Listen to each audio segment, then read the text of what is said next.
Vamos a hacer una oración entonces para comenzar esta clase, esta continuación. Estamos retomando esta clase de este seminario bíblico sobre la carta del apóstol Pablo a los Gálatas.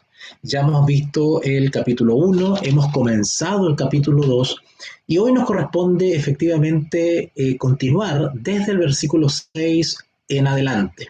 ¿Okay? Vamos a proponernos estudiar ahora desde el versículo 6 al 10. Esa va a ser nuestra meta para hoy día. ¿Okay? Así que vamos a hacer una oración para poder pedir la bendición de Dios y no comenzar sin su asesoría y su guía. ¿Okay? Oremos.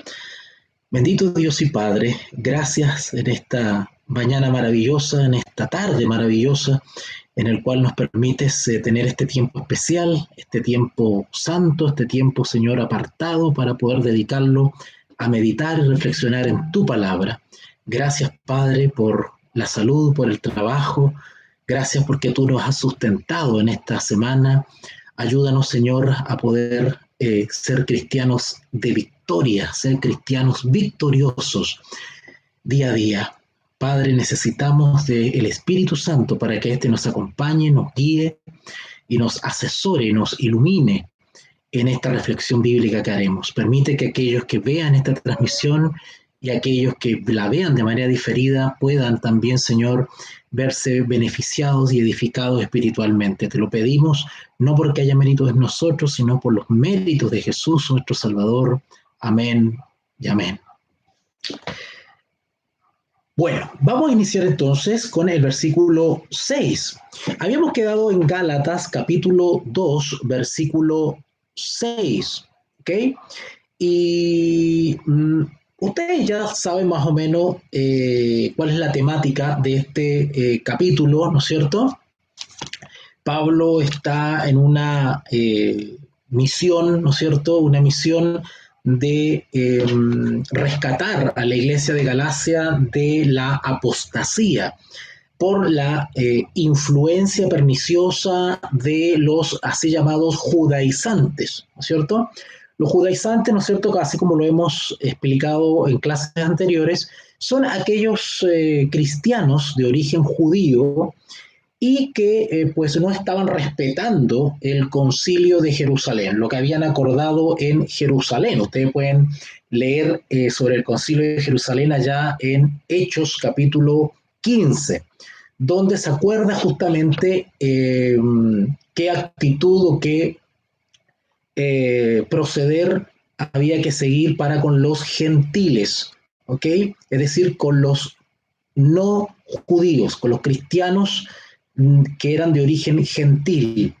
Y pues a ellos no se les iba a exigir, ni se los iba a presionar, ni se los iba a obligar a observar la ley ritual, ¿no es cierto?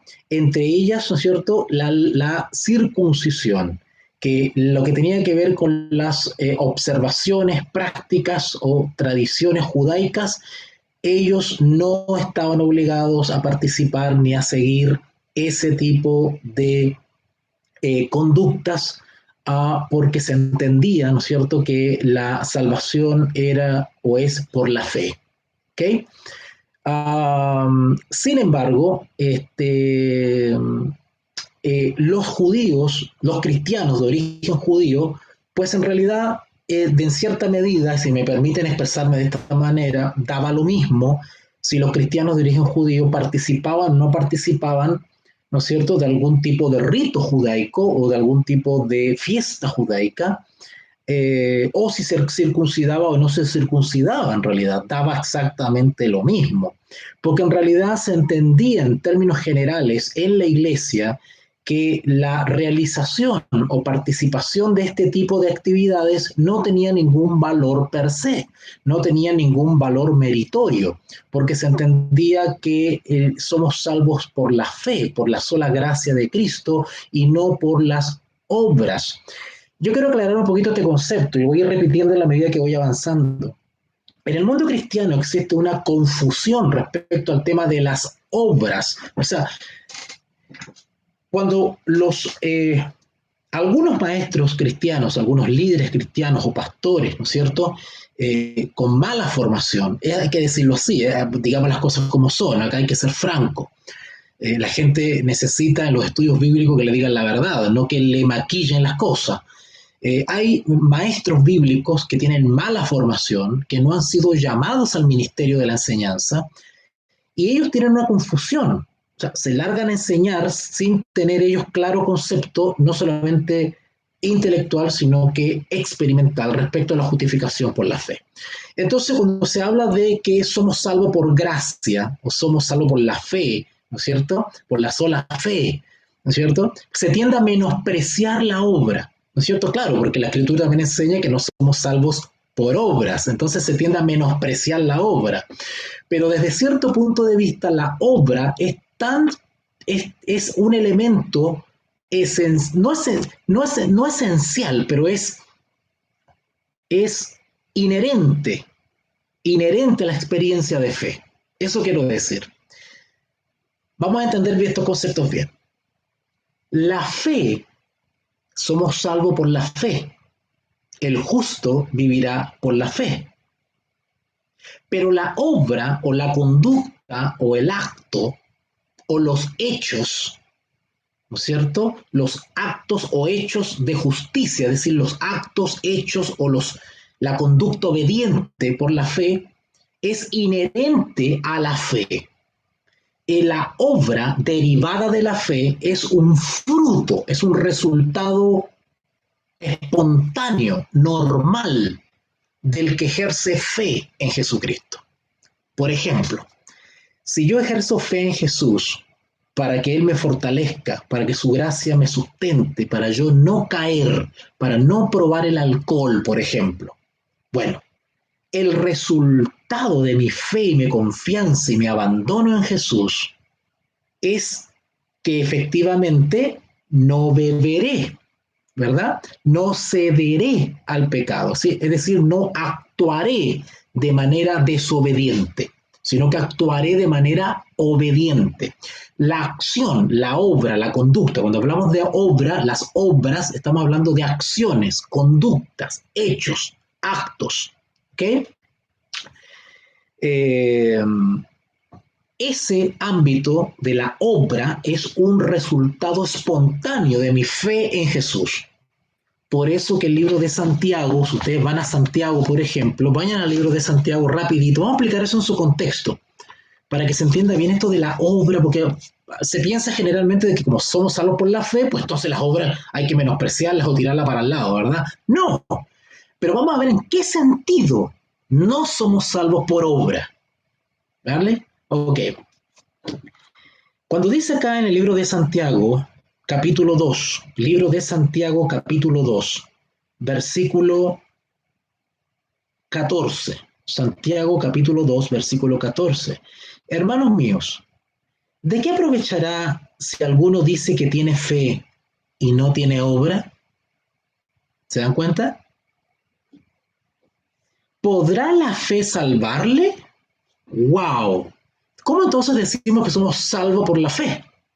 Pero acá está diciendo, hermanos míos, ¿de qué aprovecha si alguno dice que tiene fe y no tiene obras? ¿Se dan cuenta que es como que la fe está cojeando si no, la fe no va acompañada de una obra correspondiente a esa fe? ¿Podrá la fe salvarle? ¿La fe sola salvarle? Interesante. Pero bueno, la escritura no se contradice, esto hay que explicarlo. ¿Ok? Sigue diciendo el versículo 15. Y si un hermano, estoy en Santiago capítulo 2, versículo 15, y si un hermano o una hermana están desnudos y tienen necesidad del mantenimiento de cada día, y alguno de vosotros le dice, id en paz, ¿no es cierto? Id en paz, confía en el Señor, ¿no es cierto? Si vemos que alguien está pasando una situación difícil, extrema, está en dificultad, y solamente le decimos, confía en el Señor, vete, solamente confía en el Señor, ¿verdad? Y si alguno de vosotros, versículo 16, les dice, id en paz, calentados y saciados, pero no le dais, o sea, acción, obra, si no le dais, ¿no es cierto? Las cosas que son necesarias para el cuerpo, ¿De qué aprovecha? Se dan cuenta que la fe va acompañada de manera innata, de manera natural, a la obediencia, a la acción justa. O sea, la fe en Jesús me guía o me impulsa a obedecer, es decir, a realizar actos o conductas justas. ¿Ok? Versículo 17. Así también la fe, si no tiene obras, es decir, si la fe no va acompañada de una conducta correspondiente a esa fe, a un acto, eso es obra, ¿no es cierto? Es muerta en sí misma. O sea, esa fe no tiene raíz, esa fe se extingue, esa fe no tiene sustancia. Para que la fe en Cristo, ¿vale? Para que la fe en Cristo sea eficaz, tiene que dar frutos. Y los frutos de la fe es la obediencia. ¿Y cómo yo obedezco? Haciendo. ¿Se dan cuenta? Ahora, ¿dónde están los méritos? Ahí está el problema. ¿Se dan cuenta? Una cosa es que la fe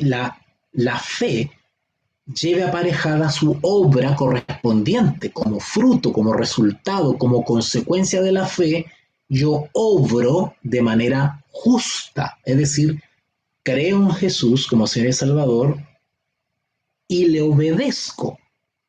Eso es obra, ¿ok? ¿Dónde está el problema? El problema está en poner mi confianza o mi fe no en Jesús, sino en la obra. Ahí está el problema. Desarrollar una experiencia cristiana donde pienso que los méritos para granjearme justicia no están en Jesús, sino en las obras. Que mientras más obras o actos o hechos justos yo realizo, estoy en mejor condición, ¿no es cierto? O eso me reporta méritos o puntos, por decirlo así, ¿no es cierto? Para alcanzar la salvación u obtener la salvación o ser merecedor de la salvación. Aclaremos eso. Nosotros no merecemos la salvación. Merecemos morir. Merecemos el castigo. Pero por los méritos, no de algo que yo pueda hacer, no de la obra, sino por los méritos solos de Jesús, de su obra, por los méritos de la justicia de Él, de su sacrificio, de lo que Él hizo. Yo accedo a la salvación, soy salvo. Y cuando he depositado mi fe en los méritos o en el sacrificio o en la obra de Jesús, el Espíritu Santo en mí produce el querer y el hacer conforme a los mandamientos de Dios. Y yo me conduzco u obro conforme a los mandamientos de Jesús. ¿Vale? Pero cuando yo pervierto esta dinámica, y comienzo a considerar los actos justos, los actos de justicia, como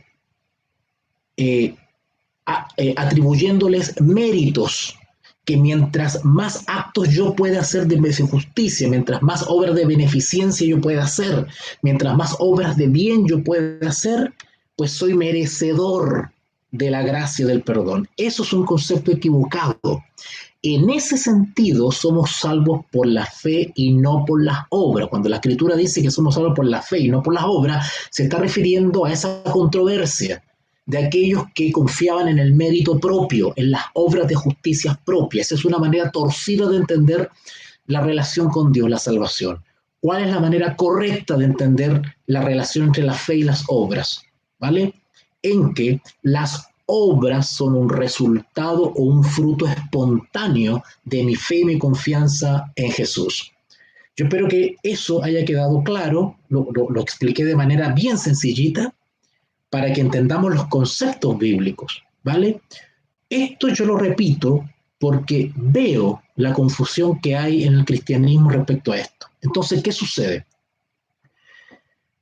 Como algunos han sido mal enseñados y otros están enseñando mal esto, entonces al fin y al cabo se va creando por parte del cristiano un menosprecio hacia las obras. Entonces por eso que vemos a nuestro alrededor cristianos que dicen creer en Jesús pero viven como impíos, ¿verdad? Cristianos que dicen creer en Jesús, dicen ser cristianos, siervos de Dios, y sin embargo son inconsecuentes, son hipócritas. Su carácter y su estilo de vida dejan mucho que desear.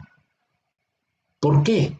Porque efectivamente solamente de labios han dicho que creen en Jesús, pero sus conductas, su vida no se condice con su profesión de fe. Y eso porque no están obedeciendo.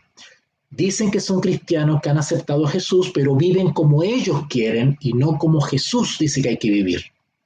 Esos cristianos no han entendido el plan de salvación, no han entendido cómo tiene que ser la relación con Dios, no han entendido la Biblia y no han entendido la doctrina bíblica de la justificación por la fe.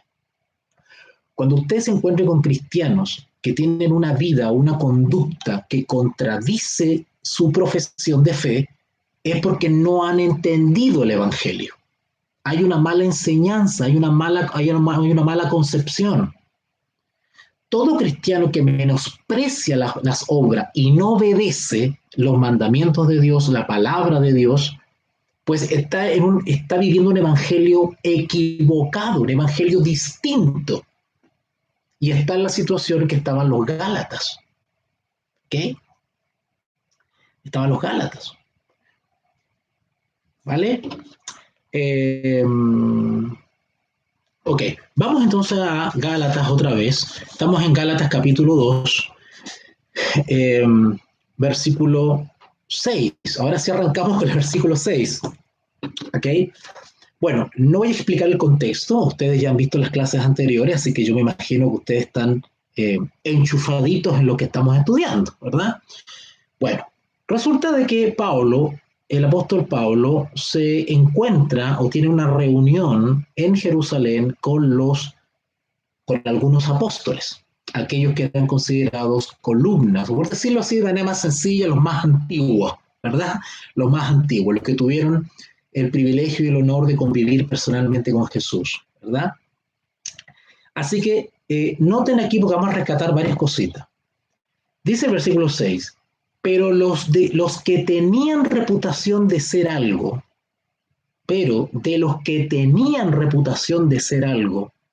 ahí se está refiriendo a los apóstoles. Recuerden que en la final del capítulo 1 hablamos que se encontró con Cefas, ¿no es cierto? Se encontró con Pedro, se encontró con Jacobo, ¿verdad?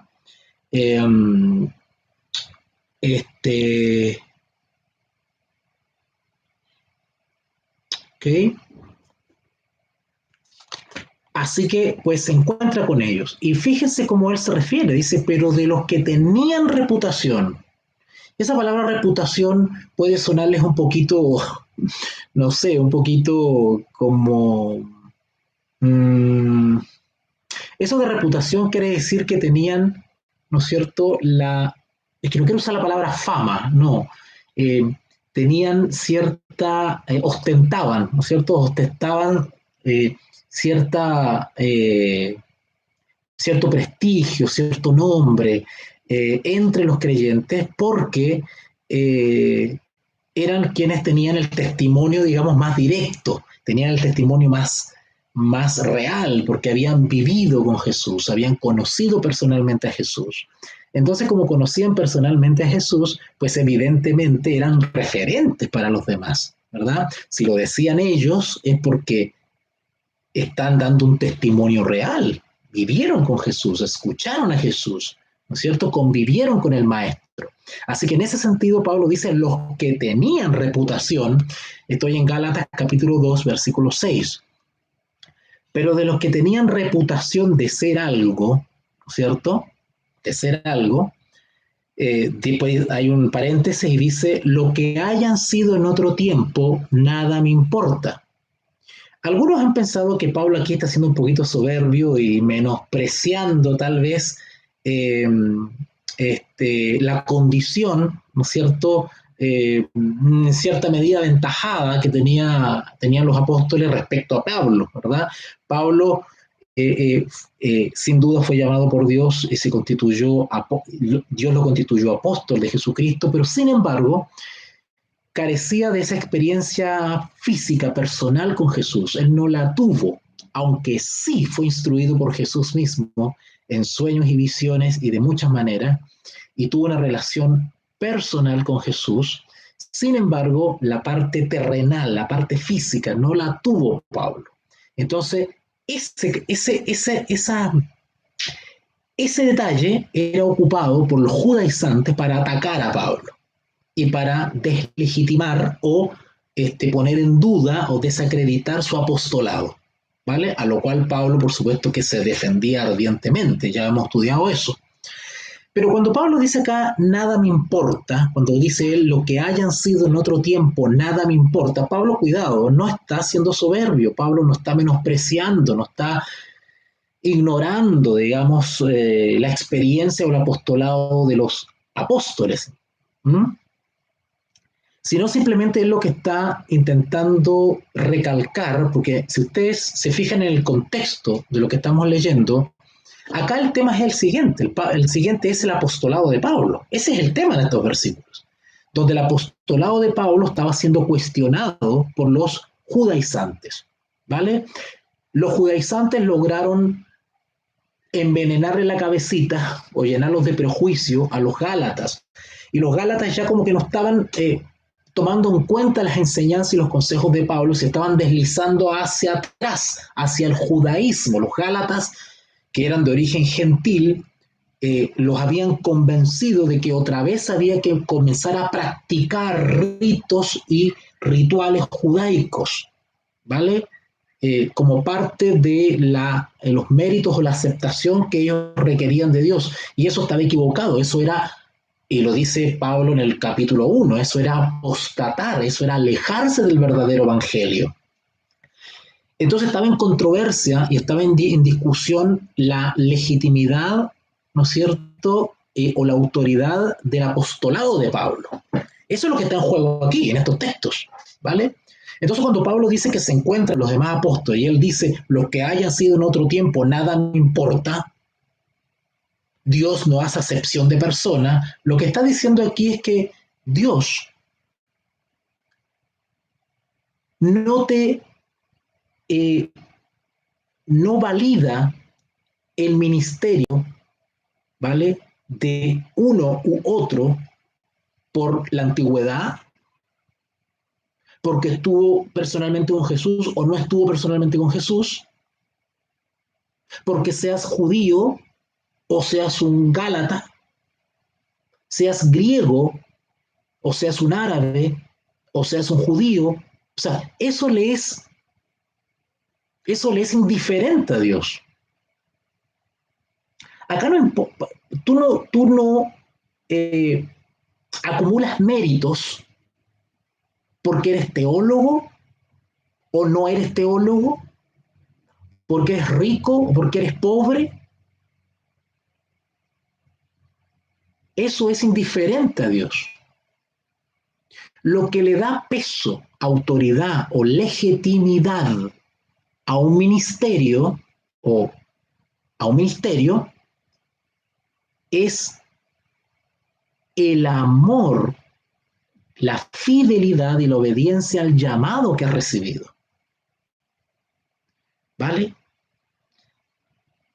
Para Dios tiene mucho más peso y legitimidad y es mucho más genuino, ¿no es cierto?, la sinceridad de corazón con la cual tú desarrollas un ministerio que las características externas.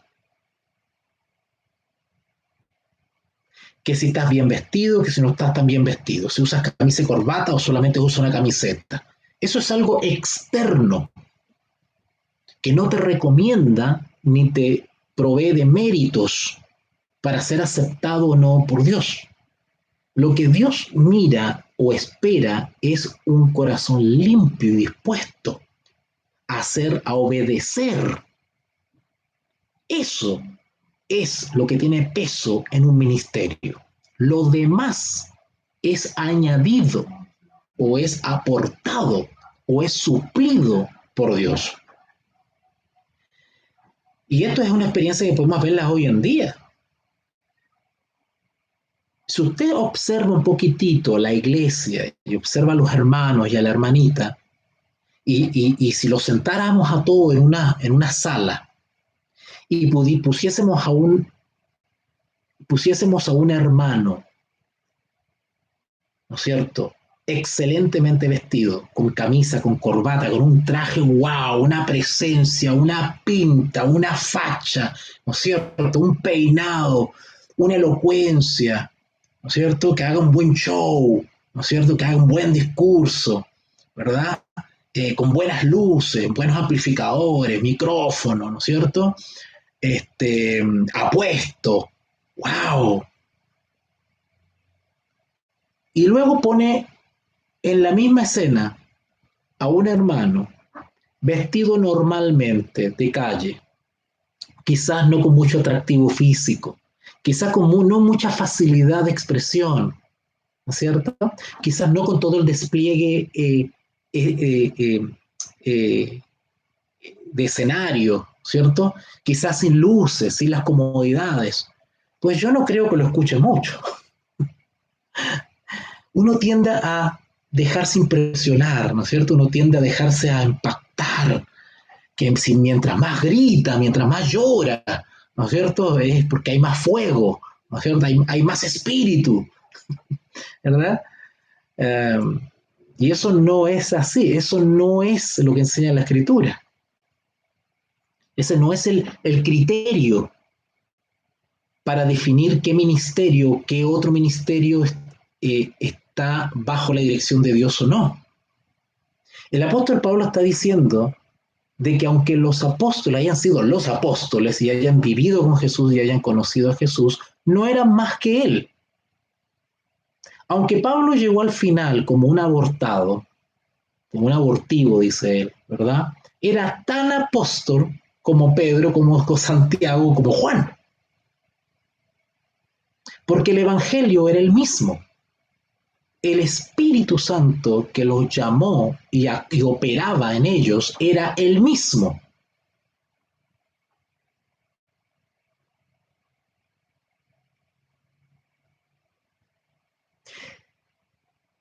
Y todo Hechos de los Apóstoles nos describe los frutos del ministerio de Pedro y de los demás apóstoles. Y también las Escrituras nos hablan del hermoso fruto u obras del trabajo misionero del apóstol Pablo. O sea, de ambos hay antecedentes de que el Espíritu Santo realmente bendecía sus ministerios. Ambos. Dice acá Gálatas 2:6, pero de los que tenían reputación de ser algo, lo que hayan sido en otro tiempo, nada me importa. Acá lo que importa es la difusión del verdadero evangelio, la difusión de la correcta enseñanza. Nosotros acordamos algo en el Concilio de Jerusalén y eso hay que respetarlo. A ti, Pedro, se te mostró el lienzo con los animales inmundos para enseñarte de que ya no tenemos que considerar inmundo a los gentiles ni discriminarlos. Ellos también son parte del pueblo de Dios y aceptan a Jesús como Señor y Salvador. Ya no hay pared de separación ni de nacionalidad, ni de sangre, ni de raza, ni de nada. Ya no hay dos pueblos de Dios, no hay tres pueblos de Dios, hay uno solo. La Sagrada Escritura nos enseña que hay un solo pueblo de Dios, no dos pueblos de Dios. No hay dos planes de salvación, hay un plan de salvación por medio de Jesús. Si los judíos, griegos, árabes, guatemaltecos, salvadoreños, argentinos, chilenos quieren ser parte del pueblo de Dios, tienen que entrar por Jesús, tienen que aceptar a Jesús como Señor y Salvador. No hay otro nombre sobre el cual podamos ser salvos, sino que solamente en el nombre de Jesús. No hay dos planes de salvación, no hay dos pueblos de Dios, hay uno solo.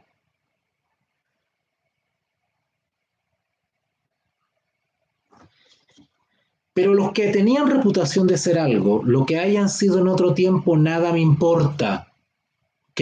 Nada me importa. A mí no me importa que el apóstol Pablo, que el apóstol Pedro haya sido apóstol antes que yo. Eso a mí no me importa. ¿Verdad? Y ojo, cuando el apóstol Pablo se expresa así, él no está menospreciando.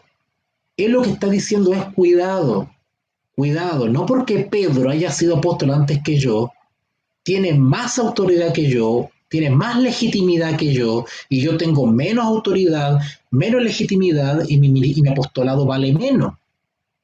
O yo me voy a estar remitiendo a lo que él diga, o pidiendo la autorización a lo que él diga, y si Pedro no está de acuerdo, pues yo no lo hago. Eso no es así, eso no viene de Dios. ¿Por qué les explico esto? Porque resulta que a lo largo de los siglos, por un mal entendimiento respecto a esto, se ha generado una relación eh, peligrosa de autoridad dentro de la iglesia. ¿Vale? Hoy en día hay hermanos en sus congregaciones que actúan igual que como si perteneciesen a la iglesia católica. Igual. No mueven un dedo si no lo dice el pastor. No van a ninguna otra reunión si el pastor no lo autoriza. No escuchan ningún otro estudio bíblico si el pastor no lo autoriza. Si el pastor le dice que se lanzan de bruces al suelo, lo hacen. Que se paran de cabeza, lo hacen. Es como si estuviesen en el ejército. Como un tipo de obediencia jerárquica. Eso viene de Roma. Eso no viene de la Escritura. Eso no quiere decir que vamos a ser desobedientes, insubordinados, desordenados, ¿no es cierto? Que no vamos a respetar a los ministerios de otras personas, de otros hermanos. No quiere decir eso. Pero yo no puedo rendir mi conciencia y mi voluntad a la voluntad de otro, por más que sea pastor, obispo o quien sea. Hay un límite, ¿vale? Por eso Pablo dice, lo que hayan sido en otro tiempo, a mí no me importa. A mí lo que me importa es que Pedro esté conforme al Evangelio, porque si Pedro, Jacobo y Juan no están conforme al Evangelio, a mí yo no les obedezco, yo no los tomo en cuenta. De hecho, cuando Pablo es llamado en Damasco y tiene unos días de reposo por ahí, ¿verdad? Recuerden que su vista estaba afectada y qué sé yo. Él lo primero que hace no es irse a Jerusalén a presentarse a los apóstoles, a pedirle permiso para predicar el Evangelio. No, Pablo obedece su llamado y su convicción y parte y se va. De hecho dice que se va a Arabia y después bajó a Damasco, que si no me equivoco, a seguir proclamando el Evangelio. Y después de 3 años se encontró con los apóstoles recién. Él dice, yo no consulté con carne ni sangre, no, yo recibí un llamado y mi deber es obedecer ese llamado. Yo no tengo que remitirme a Pedro, remitirme a Jacobo y pedir su bendición o su permiso. Obedecer ese llamado. Yo no tengo que remitirme a Pedro, remitirme a Jacobo y pedir su bendición o su permiso.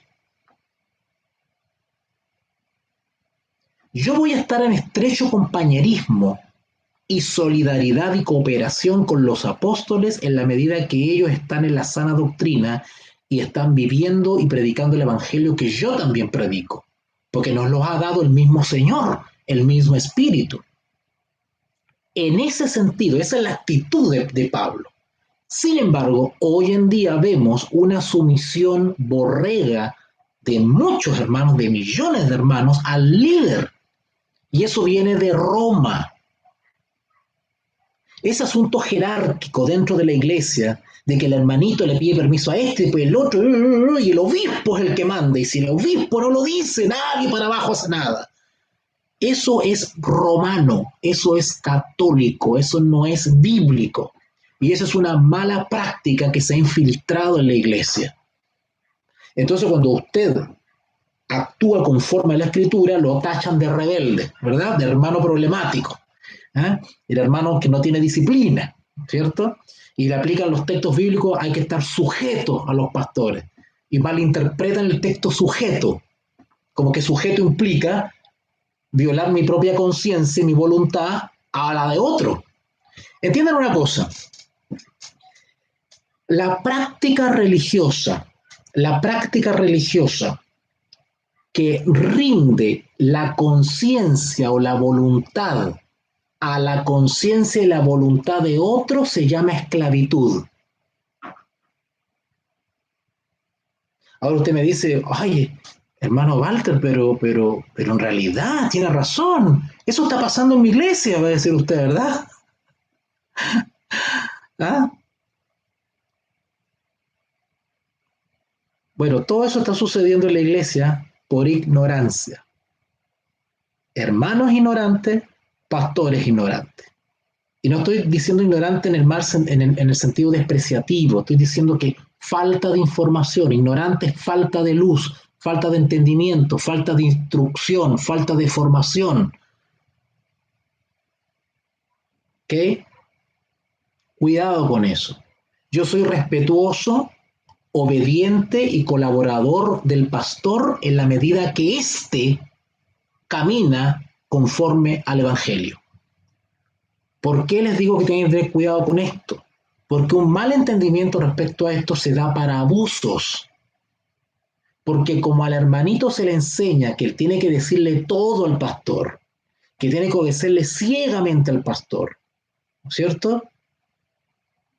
Pues eso se da para abuso. Le estás entregando, le estás dando atribuciones al líder para que abuse de ti. Y por eso vemos todos estos casos lamentables, ¿no es cierto?, de pastores que son abusadores sexuales, estafadores, que son sinvergüenza, inventan cada práctica antibíblica, que el agua santa, que la escoba santa, que no sé qué santo, y que la manta, y que la agüita, y que la rosa santa, y empezamos con todas esas cosas porque nos han quitado la voluntad, la capacidad de pensar por nosotros mismos, y como creemos en el líder, en el líder, en el líder, pues todo lo que él diga y nosotros nos transformamos en esclavos. No, a nosotros se nos ha dado libertad en Cristo Jesús, libertad para pensar por nosotros mismos, para estudiar la palabra por nosotros mismos, para investigar de manera independiente si tenemos dudas o inquietudes, ¿vale? Por eso que la actitud de Pablo es súper importante que nosotros volvamos a revivirla, ¿vale?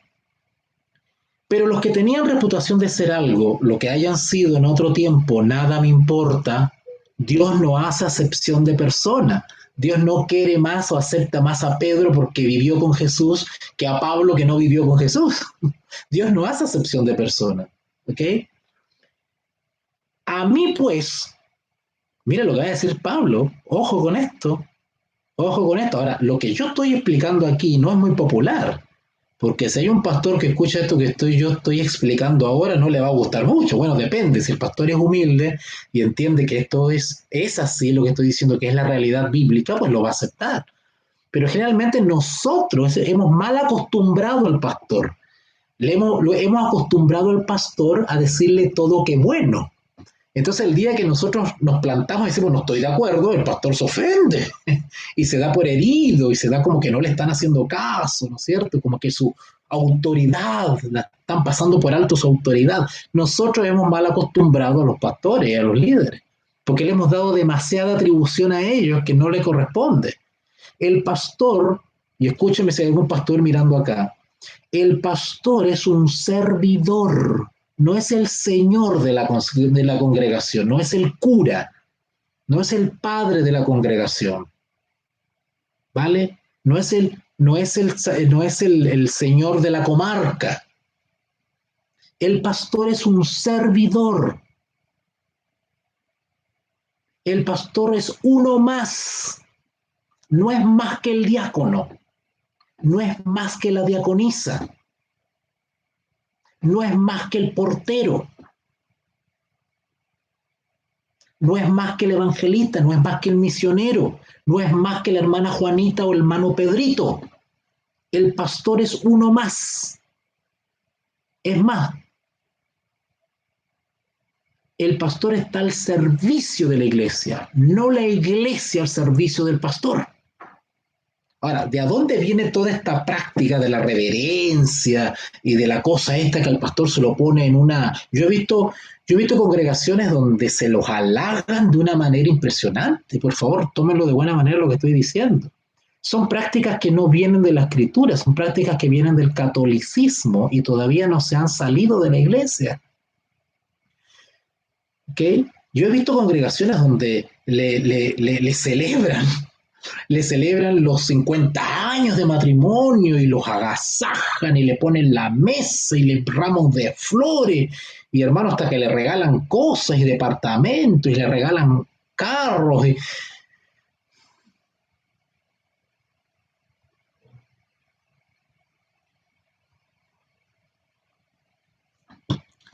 El apóstol Pablo trata de tú a tú a los apóstoles. De tú a tú, y eso no es falta de respeto. Ese es el orden evangélico, es el orden bíblico. De tú a tú.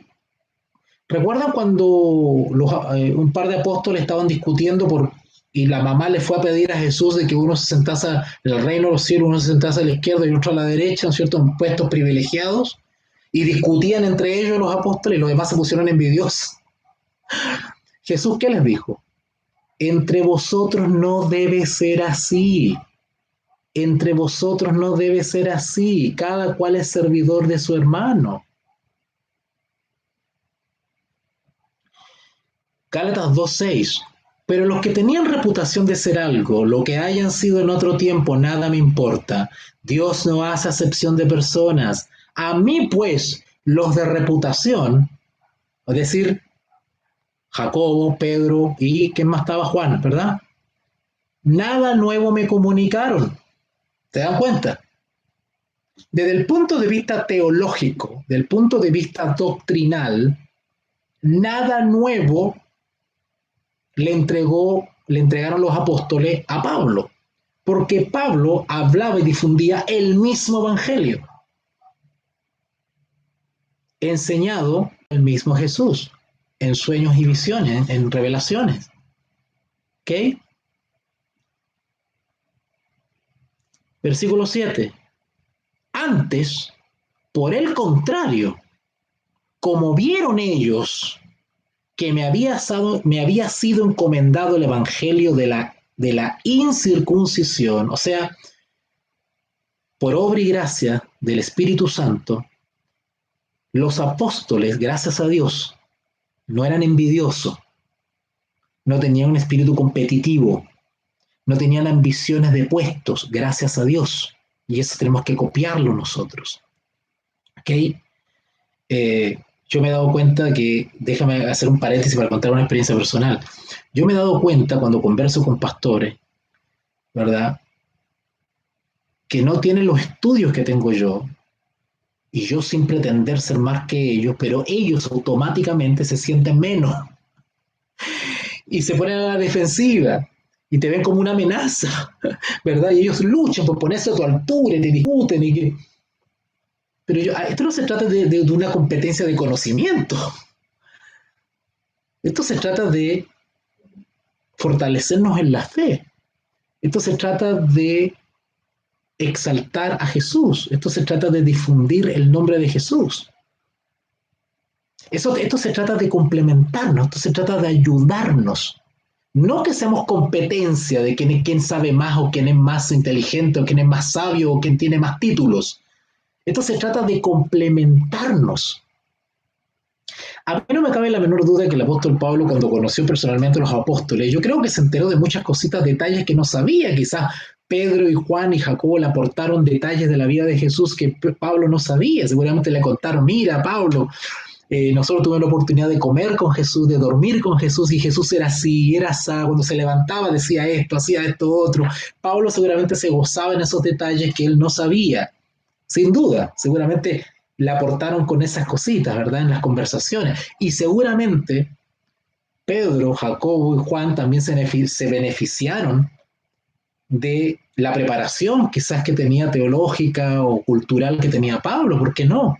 Y lo hacían con humildad, complementándose los unos a los otros y no viéndose como competencia. Bueno, hoy en día sucede eso.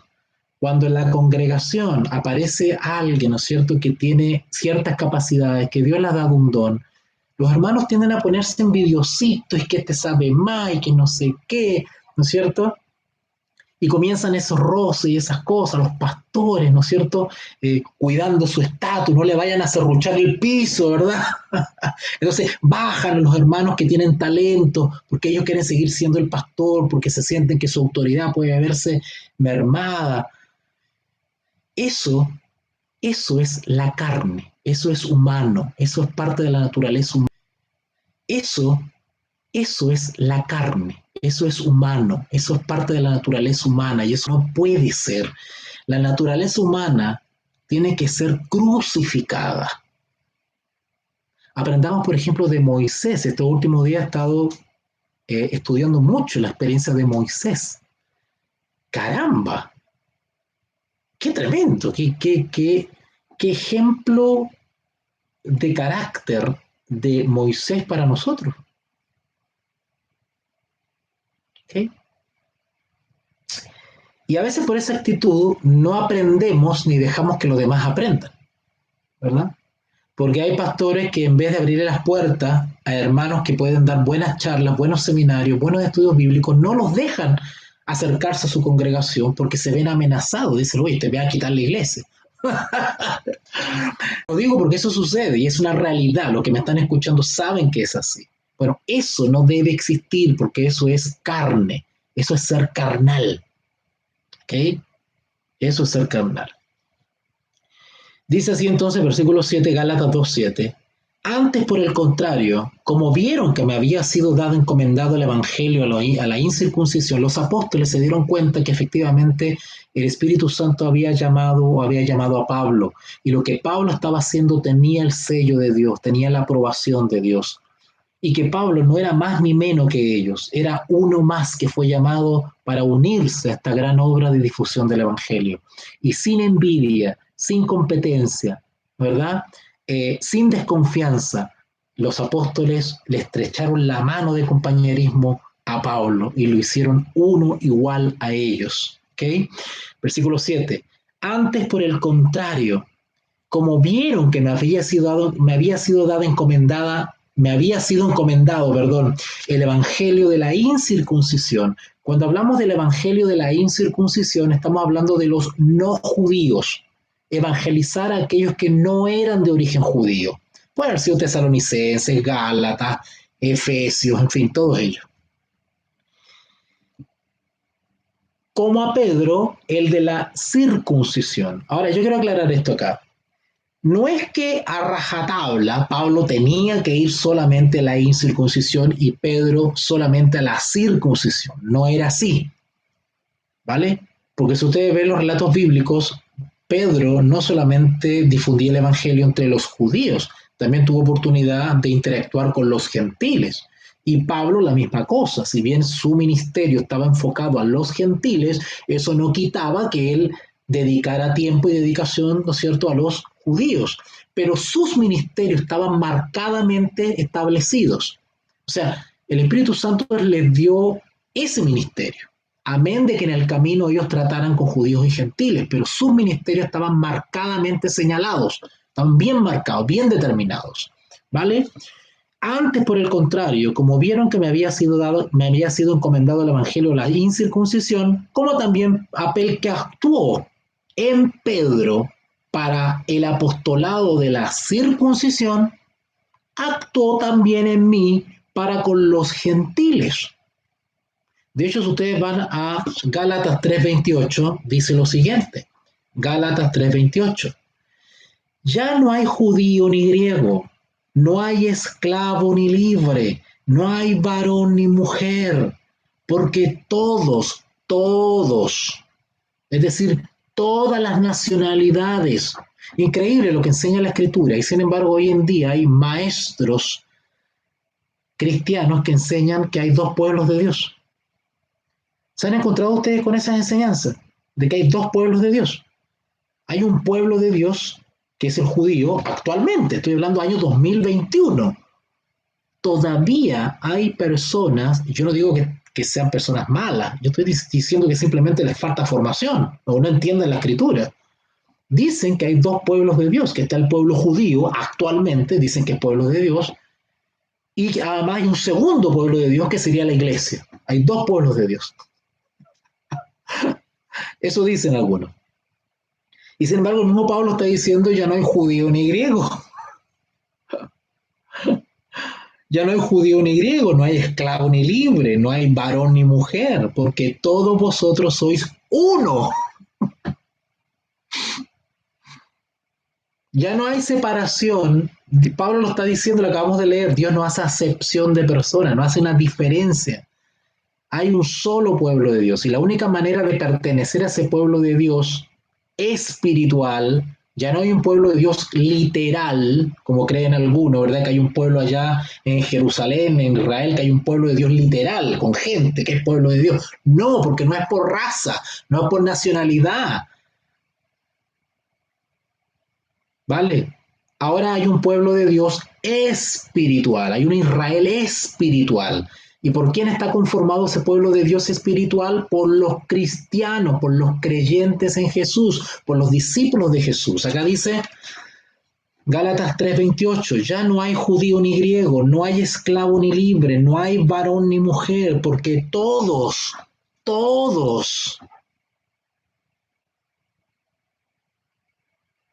vosotros sois uno. O sea, tanto los gálatas, que eran gentiles, como los judíos, son uno en Cristo Jesús. Los hermanos que están enseñando, y vuelvo a repetir, no digo que sean malas personas, están confundidos, no entienden la palabra de Dios o han sido mal enseñados. Los hermanos que insisten en que el pueblo de Israel actual es pueblo de Dios, y aparte de eso hay otro pueblo de Dios que es el cristiano, están actuando sin darse cuenta, igual que los judaizantes. Igual que los judaizantes. Los judaizantes todavía seguían menospreciando a los gentiles y los judaizantes se seguían sintiendo especiales porque decían que ellos tenían que seguirse circuncidando, intentaban obligar a los gentiles que aceptaban a Jesús a circuncidarse porque ellos seguían creyendo que el pueblo judío tenía, ¿no es cierto?, seguía ostentando, ¿no es cierto?, el privilegio, ¿no es cierto?, el estatus de pueblo de Dios, y que los gentiles lo que tenían que hacer era fusionarse con los judíos, tenían que adoptar los rituales judíos. Así actuaban los judaizantes. Y Pablo dijo, no, justamente los judaizantes eran los que traían problemas a las iglesias cristianas. Y el apóstol Pablo dice, paren con eso, terminen con eso. ¿En qué quedamos de acuerdo en el Concilio de Jerusalén? Hechos capítulo 15. No impongamos más estas cargas a los gentiles, no es necesario, porque los rituales judaicos, las fiestas judías, representaban, ¿no es cierto?, la venida del Señor, los rituales del santuario, el matar corderito, el ofrecer ofrendas, todo eso simbolizaba al Mesías, pero el Mesías ya vino. Por lo tanto, eso ha quedado abolido. La circuncisión, que era una señal física de distinción entre el pueblo de Dios literal y el resto de las naciones desobedientes y paganas, ya no corre. Ahora la circuncisión es del corazón. Y tanto gentiles como judíos son uno en Jesús. Basta con esas divisiones. De hecho, Pablo, más adelante cuando sigamos estudiando, va a amonestar a Pedro, porque Pedro empezó otra vez a retraerse y empezar a discriminar a los gentiles. Y Pablo lo amonesta y le dice, oye, ¿qué te pasa? Hipócrita. Y lo amonesta delante de todos.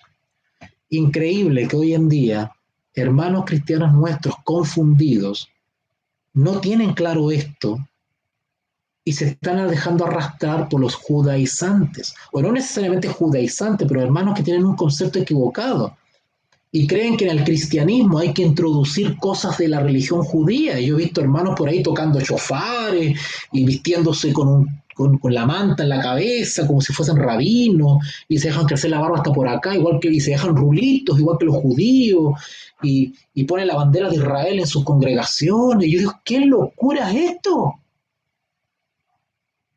Y ni siquiera están poniendo la bandera. Es que la ignorancia no tiene límite. Yo he visto congregaciones que ponen la bandera de Israel, del Estado de Israel actual, del país de Israel actual, la ponen en sus congregaciones. Yo me pregunto, esa bandera, ¿qué tiene que ver con Israel bíblico? ¿Qué tiene que ver esa bandera de Israel, del Estado de Israel actual, que es un Estado, un país? ¿Qué tiene que ver con el Israel de los tiempos de Jesús, esa bandera? Es una cosa impresionante. Hay hermanos que andan hablando como judíos, que Yeshua, que Elohim, y andan con eso, y andan. ¡Qué impresión! Están igual que los Gálatas. Habiendo comenzado por la fe, se están yendo para atrás otra vez al judaísmo. Han caído de la gracia. Eso bíblicamente se llama confusión religiosa, se llama Babilonia.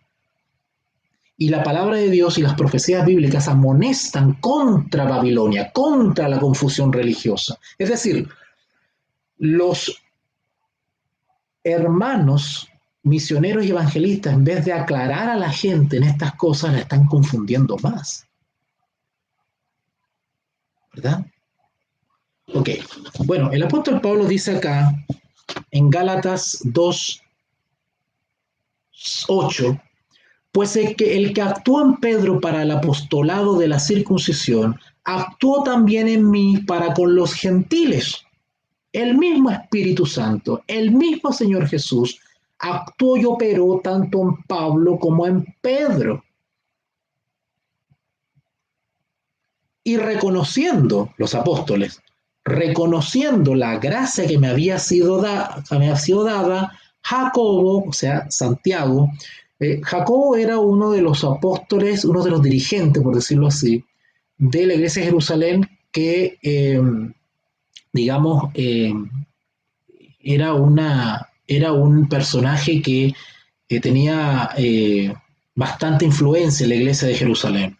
Jacobo, Cefas y Juan, que eran considerados como columnas, claro, como iniciadores originales, ¿no es cierto?, nos dieron a mí y a Bernabé la diestra, la mano derecha, la diestra, en señal de compañerismo.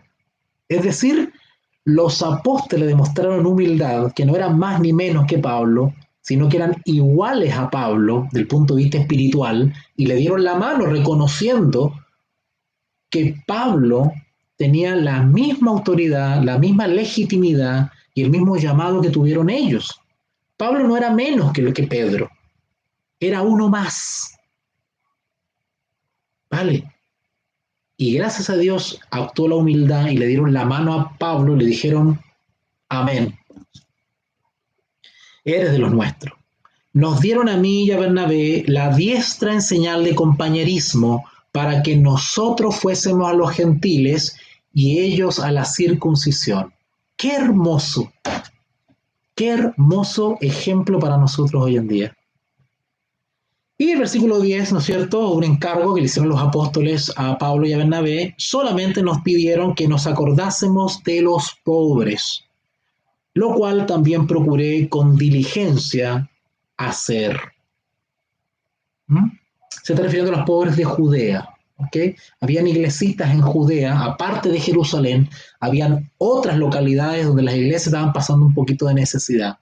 Así que los apóstoles que estaban en Jerusalén le encargaron a Pablo y a Bernabé que en su viaje misionero se acordasen de los pobres cuando visitaran los distintos lugares.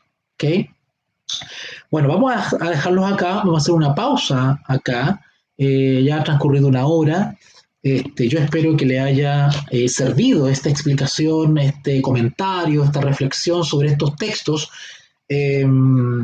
nos queda pendiente, ¿no es cierto?, del versículo 11 al 21 del capítulo 2, nos queda vigente, y ya voy a estar avisando por medio de las plataformas cuando retomamos esto, ¿ok? Y le doy gracias a Dios por esta oportunidad hermosa que me ha dado de poder impartir su palabra. Quiero mandar un saludo eh, a Anita Paloma La Flor. Bueno, ok, Anita me dice, en una familia no rige la jerarquía, sino solo el amor y la preocupación unos por otros. Claro, porque el sistema de organización en la iglesia cristiana no es piramidal. La iglesia no se organiza jerárquicamente. Es decir, que hay subordinados y el de arriba, el que mande, tiene la palabra final. Eso no viene de la Biblia, eso viene de la Iglesia Católica. La Iglesia Católica se organiza en todos los ámbitos de la vida, no solamente en la iglesia. Cuando digo iglesia me refiero a la congregación. Acuérdense, la iglesia es la congregación, la reunión de la gente, no es el edificio. ¿Ok? En el caso de la familia cristiana es lo mismo. En la familia cristiana no es que el papá, el varón, hace lo que quiere y manda y gritonea para abajo. Eso no es así. O al revés, que la mujer, ¿no es cierto?, tiene los pantalones, gritonea para abajo y todos tienen que hacer lo que ella dice. No es así. Porque la organización familiar de la iglesia o de los creyentes no es así ni siquiera en la familia.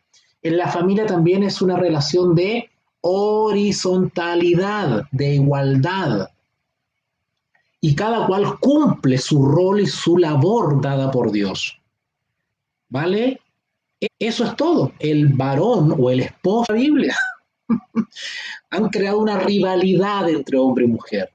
¿Vale? Ahora, es verdad que hay pelafustanes y pelafustanas que no entienden este mensaje bíblico y aún siendo cristianos comienzan con estas cosas. Que el varón, porque como es el varón, entonces pues hace lo que quiere y le da la cachetada y se hace lo que yo digo, golpea la mesa, eso no está bien. Ese es un problema de carácter, un problema de formación cristiana. Y la mujer igual, ¿verdad? Cuando existen estos problemas en la familia, sobre todo en el matrimonio, en las parejas, donde hay una competencia, donde hay una carrera por uno ser más que el otro y hay una competencia, no se ha entendido el Evangelio. Ahí no se ha entendido el Evangelio. ¿Vale? Ok, Anita, somos libres, lamentablemente han hecho del pastor un ídolo, sí es verdad eso, han hecho del pastor un ídolo y el pastor se lo ha creído. El pastor se lo ha creído. El tema es que cuando tú te enfrentas con este tipo de cosas, los pastores se ofenden.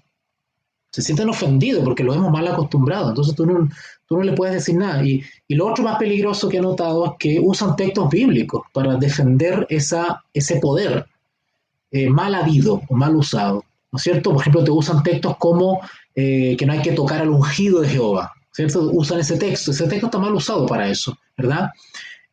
O estar sujeto a los pastores, ¿no es cierto? Ser sujeto. Esa palabra la usan mucho para poder abusar, para poder ostentar un poder sobre la gente, sobre la conciencia de la gente en realidad. Entonces hay mucha corrupción espiritual y eso hay que cambiarlo, hay que reformarlo. La iglesia actual es una iglesia corrupta, tengo que decirlo. La iglesia cristiana actual, de todas las denominaciones, es una iglesia corrupta y tiene se ha viciado y hay que limpiarla, está muy contaminada, muy contaminada. ¿Mm? Eh, bueno, vamos a dejarlo hasta acá entonces. Juan Andrés me dice los que estén aferrados al templo. Sí, hay personas que tienen un concepto equivocado de iglesia, creen que iglesia es el edificio, ¿no es cierto? Entonces cuando no van al edificio se siente que no están yendo a la iglesia, ¿no? Se pueden reunirse en su casa y eso no es desorden.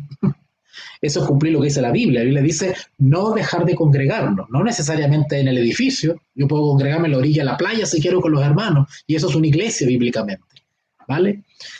Ok, bueno, vamos a hacer una transmisión especial para explicar qué es iglesia. Vamos a explicar eso, porque esa es otra mala idea que se ha regado en el cristianismo. En el cristianismo actual predomina el concepto católico de iglesia, no el concepto bíblico de iglesia. Ese es el tema, ese es el problema que hay. Y por eso vemos todos los abusos que vemos, ¿verdad? Las violaciones, las estafas y el enriquecimiento ilícito, y vemos todas esas cosas porque hay un concepto equivocado de iglesia. Y como existe un concepto equivocado de iglesia, quienes dirigen abusan del que está abajo. Ese es el problema. Se presta para abusos. Y Jesús nos ha dado libertad. Jesús no nos ha liberado del pecado para ahora hacernos esclavos de los hombres. Al contrario, ¿vale? Ok, bueno, vamos a dejarlo hasta acá entonces. Vamos a orar para dar gracias al Señor. Saludo a Pilarcita, gracias Pilar por conectarte. Ida, yo sé que está por ahí también junto a su esposo, Dios la bendiga grandemente. Anoche estuve conversando con Pilar, Dios te bendiga en tus proyectos, en tus planes. Y saludo a Patricia, tengo a Patricia por acá, tengo pendiente un viaje de Patricia. Moira también está por acá, Miriancita, está, ¿quién más está? Moira, está Alec, bueno, está Eli también, Eli la veo por ahí también. Oye, Eli, tengo tantas ganas de ir para allá, pero no puedo, tienes dado a tu reflexión, al estudio, hemos apartado un tiempecito para las cosas que son maravillosas para nuestra vida. Padre, hazte cargo de nuestros problemas, de nuestros proyectos, de nuestros planes de vida. Padre, te rogamos por los niños de nuestras familias. Te ruego especialmente por mi amiga Pilar, por su hijo.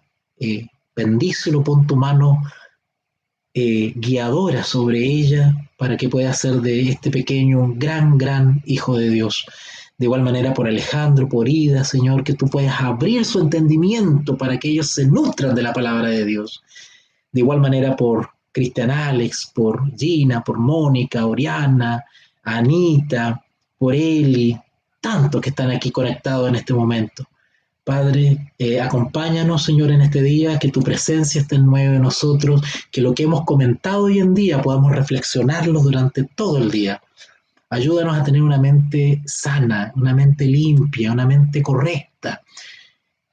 Quita de nosotros, Señor, los malos pensamientos, los pensamientos corruptos. Ayúdanos a tener la mente de Jesús, a vivir como Jesús, a imitar, Señor, a los héroes de la fe descritos en tu palabra, a aprender de la vida de Moisés, de Abraham, de tantos siervos tuyos que nos han dado ejemplos de obediencia, de fidelidad y de lealtad, Señor. Gracias por este hermoso libro de Gálatas, el cual lo hemos analizado, y permite, Señor, que podamos seguir conectándonos y aprendiendo de él. Te lo pedimos no porque haya méritos en nosotros, sino por los méritos de Jesús, nuestro Salvador. Amén y amén. Bueno, queridos amigos, yo los dejo ahora. Voy a ir a comer algo, tengo hambre.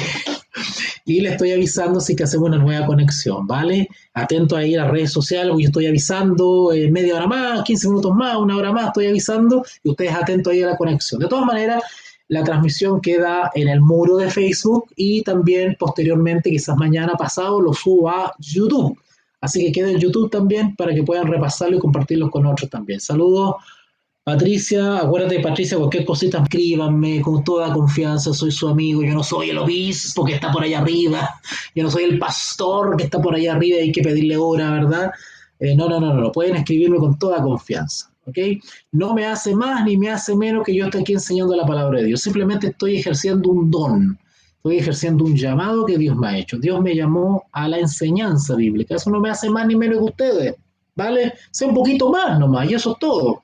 Y cualquiera lo puede lograr si dedica tiempo y dedica su vida a lo que Dios le ha llamado. Si Dios te ha llamado al ministerio médico, dedica tu vida, ¿no es cierto?, a ayudar a otros a aliviarse de sus dolencias. Si Dios te ha llamado a la enseñanza bíblica, dedica tu vida a eso para que lo hagas bien y puedas bendecir a otros. No para exaltarte y hacerte que yo, acá vengo yo, no, sino que para aportar a otros, complementar a otros.